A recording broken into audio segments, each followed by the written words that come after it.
Have you ever wondered how the rangers know where to find certain animals on a game drive or a bushwalk? What do they look for? The knowledge of the intricate details and the deep connection they have with the bush always astounds me. Join us as we venture into the greater Kruger National Park to learn and experience a wildlife, science and trekking course.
Welcome to Manukuza Wilderness Camp.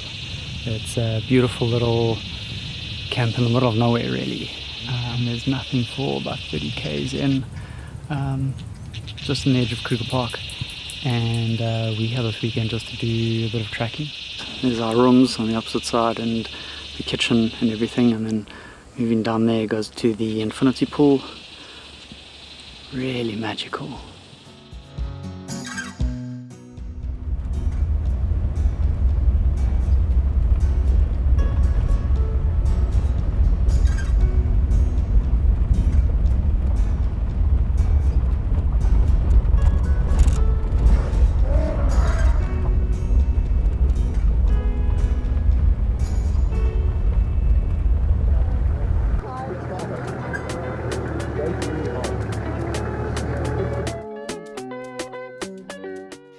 At this stage we were all very nervous, not really knowing what to expect. I wasn't expecting us to look at so much dung over the weekend, but it's a very important part of tracking animals. These 10mm oval pellets are deposited in small piles and resemble the dung from a common duiker. Welcome to Animal Poop 101. There's a simple classification to all of this. So the poop from carnivores is actually called scat, and there are some small carnivores like the African civet who have toilet areas called latrines. Herbivore poop is called dung, and for example the rhino will have toilet area called a midden. And primate poop, yeah, we all know it's just called feces, but now you know. It can get really intense. This is feces from a baboon with a very distinct rank odor.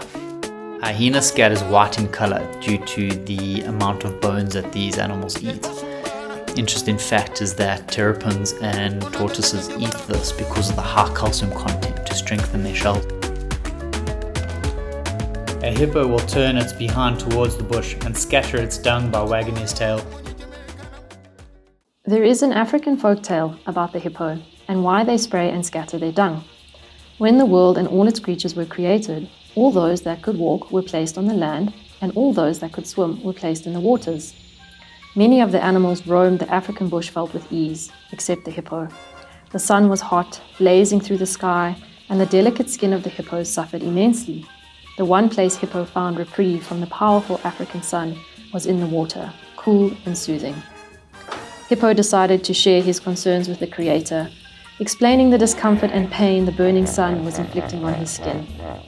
Hippo shared that being in the water protected the delicate skin on his back and wondered if he may dwell in the water with the other swimmers. The Creator was deeply concerned and refused Hippo's idea, reminding him that he shall live on the land with all those that walk and roam.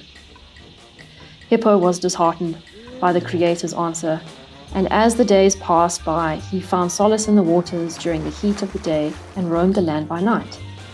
Watching the hippo from high in the treetops, the baboon saw that Hippo was not following what the Creator had stated. Off Baboon went to share with the Creator the way in which Hippo was behaving, and in hearing this news, the creator was infuriated. Hippo was summoned to visit the creator and explain why he is dwelling in the waters during the hot African days and roaming the lands at night. Hippo expressed again his delicate skin was burning during the heat of the day, and the only place of sanctuary from the sun was within the waters. The creator remained silent, pondering the experience of the hippo on the land. Hippo asked the creator, what was there to be concerned about? The creator spoke to the hippo of the large mouth he had been given, and that if he dwelled in the water, he would consume all the fish. Hippo took a moment to contemplate how he could prove to the creator he would not eat the fish or any of the creatures that dwelled within the water, and came up with a grand idea. Hippo told the creator that he will scatter and spray his dung on the reeds and nearby bushes on the banks of the waters to show the creator that he has only eaten grass and there are no fish bones to be found within his dung. The creator found Hippo's idea to be honorable and granted him permission to dwell in the waters during the hot African days and roam great distances during the night to feed on the cool grasses of the land. Hippo was delighted, and thanking the creator, he went off to find tranquility in the nearby pool. Hippo wondered, though, how the creator knew what he was doing, and slowly lifted his eyes out of the water to spot the baboon sitting in the treetop nearby. That night, Hippo practiced the spraying and scattering of his dung on the bushes beneath where the baboon slumbered, smiling to himself that Hippo now is a creature of water and land.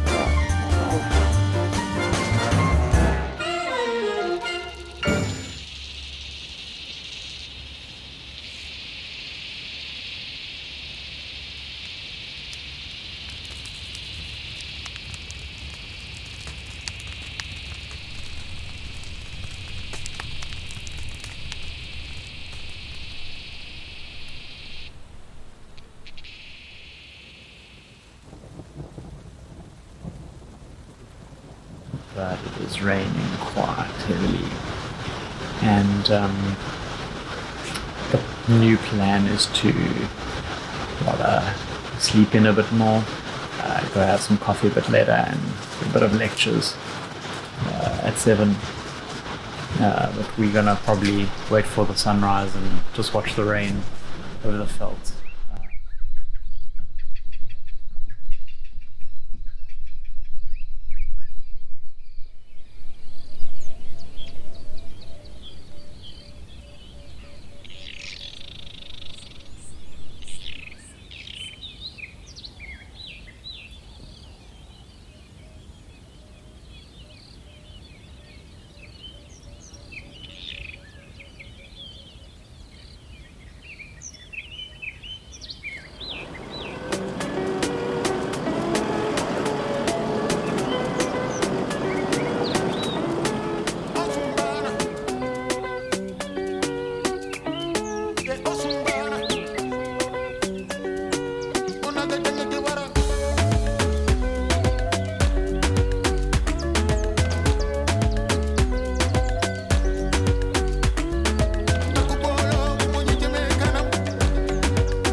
You can see the inner toe here is smaller and the outer toe is longer, and in the middle there's webbing, very distinctive of a hammerkop spoor.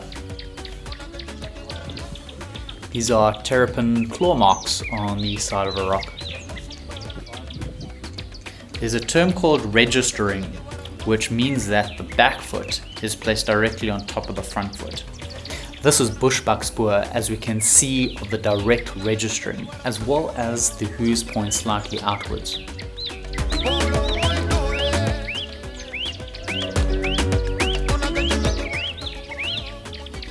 A rim walker means that the outer edge of the hoof is prominent.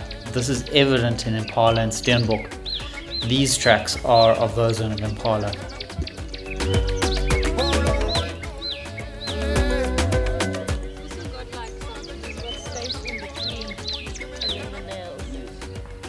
The long claws on the front foot are very characteristic of the banded mongoose track.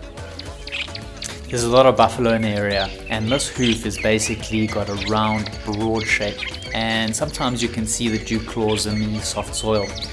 Compared to the earland hoof is very elongated, and that's how you tell the difference. Four legs. Yeah. I think it's one of the antelope species. He's got 2 eyes. He's got 2 eyes. 2 eyes. Where do you think it's Dacre? One mouth. Dacre. Yeah. This. Isn't it fun? Yeah. We've seen him here before. He has. Yeah. Look at this big flat thing on this side here. There's nowhere as a claw. There's maybe a big arch part. That's a hoof coming down and cutting down. What kind of snake is Not dangerous, are they? This is a blind snake. How's that for a sighting, eh? I mean, that's the equivalent of seeing a...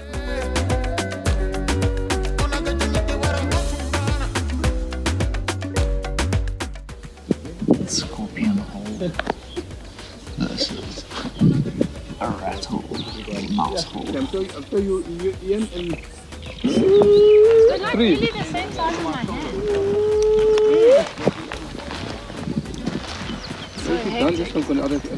This dung is quite common in almost every nature reserve in southern Africa. It is flat, long, and with rounded edges. This is zebra dung. And a really good way to remember this is that they resemble the shape of something that you dip in your coffee almost every morning. Yes, they look like Omar rusks.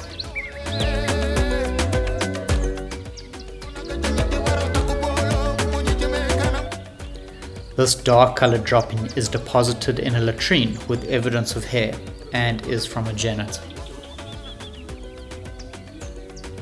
What do you know about an elephant? How does an elephant live for? Getting older, his molders are getting finished. So you've got an ellie that lives for about 55, 60 years if you're lucky in the wild. Some of the big guys are 55, 60. And their teeth, so everyone says an elephant dies from starvation or from hunger. It's a load of rubbish. They die from malnutrition. Because they're not able to break down the fibers as much when they're older as when they're young. So this Big. very old elephant. And it's all the way up the Letaba River here. I'm yet to see this animal, it might even be dead already. But this has been here for about 5-6 months. And there's a couple all the way up, so I think it's the same ellie that's moving up and down, and I'm yet to see it, and I cannot wait to see it, because that elephant, as we were talking about footballs, that is rather large anus. It's unheard of.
You can test yourself with these images. Let me know in the comments below of how many you get correct.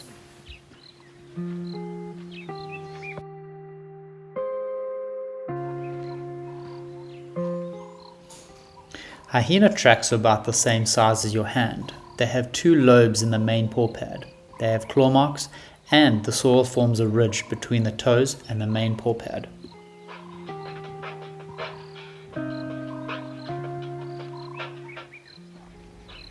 This is a Nutheca, which holds the eggs of a praying mantis.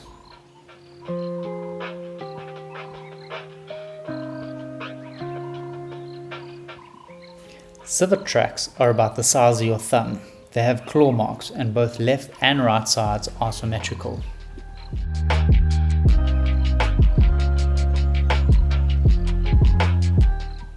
These tracks are in wet soil and have scale marks in the center, resembling those of a terrapin.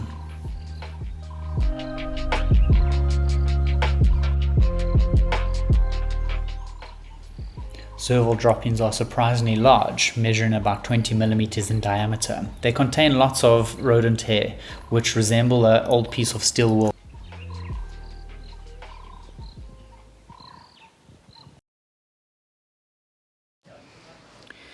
We've just finished a full day of our tracking assessment. It's been almost 10 hours in the bush. It's been really a heavy day, but really fun and exciting, and we've seen so many different things. I don't know how well I did. I think we only get our marks really at the end. I don't think I did well. Apparently you need 70% to get a level 1 in track and signs.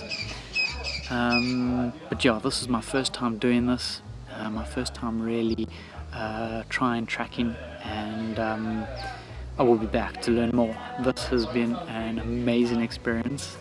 Thank you for joining me. I hope that you will try one of this one day.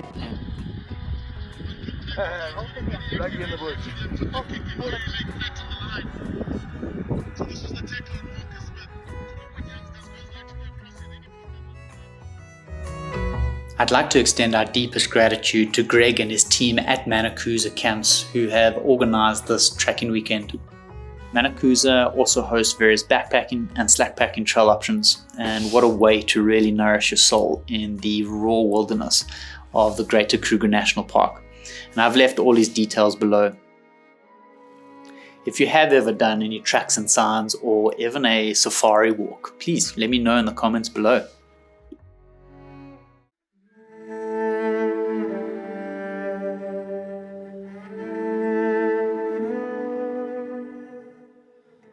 Very delicately tied it here. And what obviously happens is the animal will come through, snaps, walks, tightens, and there's no way to that, and then it starts to panic. And as you panic, it just goes tighter and tighter, and this whole thing here just becomes a total quagmire. Crazy, huh? Okay.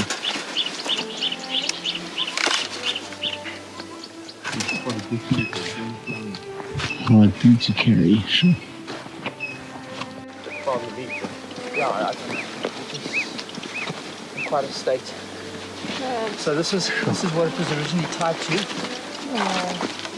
I don't know which branch or tree it was. These Maponi is seriously strong. They've got root systems that are... It is heartbreaking to see the challenges that our protected areas are experiencing as a result of poaching and snares, causing prolonged suffering, pain, and an excruciating death for an animal. But with your help, we can support organizations just like Manukuza, who are making a difference in the biodiversity, conservation, and education of these surrounding areas and creating awareness around poaching.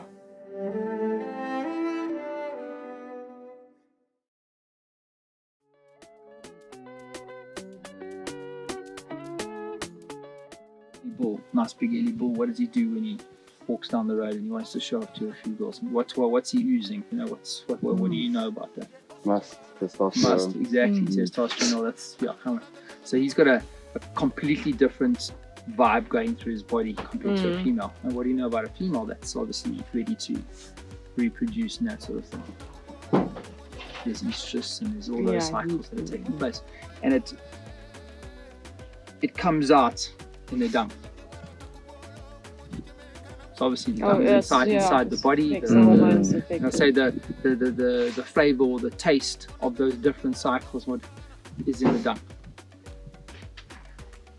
Now what do you think would be what? Would the male be like bitter or sweet or quite musky or smelly, or what do you reckon the female and the male would be in comparison to each other? Bear in mind this is just pure natural, and you can do it. It's far better on fresh stuff, and that's why we stopped, because these are actually just crossed over. This is as fresh as it gets. What do you reckon it is? So the male's bitter. Bitter. Okay. Female? Just sweet. Yeah. Sweet girl. Sweet lady. Yeah. So firstly, you can feel it's definitely warm inside. Put your finger there. Pure grass. So it's grass and food. Take it with it. I'm a big jelly.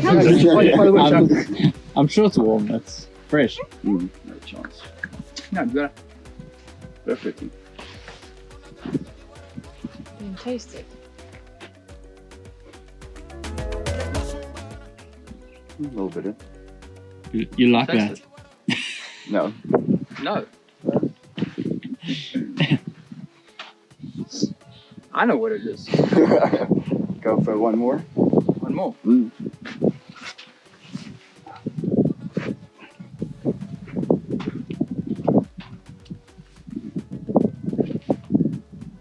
No, you can't smell it.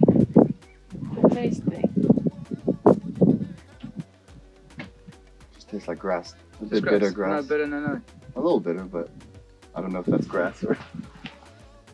Okay, so you don't want to give it a go. You don't want to make the call. I'm going. It's like a cheap wine towards the end. What is that, So is male it or like a female? bit fizzy or like? Like tannin. Okay. I'll But take- now I'm I'll I'm take- stretching. I'll take your word for it.